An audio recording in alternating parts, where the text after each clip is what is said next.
መልእክቴ ደርሷችኋል ብዬ ተስፋ አረጋለሁ።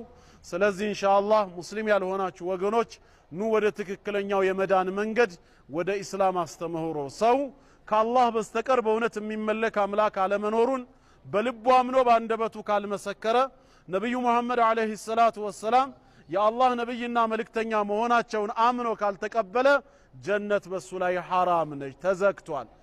አላህ ሲናገር ኢነ الذين كفروا وكذبوا بآياتنا ይላል። እነዚያ በአላህና በመልእክተኛው የካዱ በአንቀጾቹም ያስተባበሉ ሰዎች لا تفتح لهم أبواب السماء የሰማይ ደጃፎች አይከፈትላቸውም። ሩህ ወይም መንፈሳቸው ከነሱ ተለይቶ ሲወጣ ወደ ሰማይ አትወጣም። ሩሃቸው ደጃፉ የተዘጋ ነው።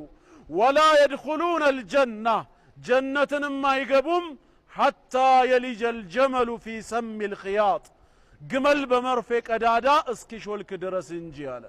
የግመል በመርፌ ቀዳዳ መሽለክ የማይታሰብ ስህተት ከሆነ እነሱም በፍጹም ጀነት አይገቡም።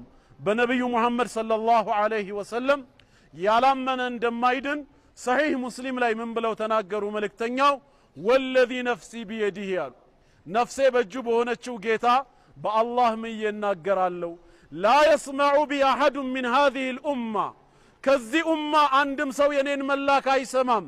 የሁድዩን ወላ ነስራኒ አይሁዳዊም ይሁን ክርስቲያን የኔን መላክ አይሰማም። ثم يموت ولم يؤمن بالذي أرسلت به ከዛም የኔን መላክ ሰምቶ በኔ ነብይነት ሳያምን በፍጹም የሚሞት አይሆንም ኢላ دخل النار እሳት ቢገባ እንጂ አሉ። እሳቸው ነብይ ሆነው መላካቸውን የሰማ ሰው ሁሉ ቀሪውን ጊዜ ስለሳቸው በመፈለግ በማጥናት የማመን ግዳጅ አለበት። ከሰማ በኋላ ግን አይመለከተኝም ብሎ ችላ ብሎ ቢዞር ሳያምን ቢሞት ጀሃነም እሳት ነው። በሳቸው ነብይነት ያላመነ ጀነት የተዘጋበት ነው ስለሚል ወደ ላ ኢላሃ ኢላላህ ሙሐመዱር ረሱሉላህ የመዳን መንገድ ኑ ብለን እንጠራችኋለን።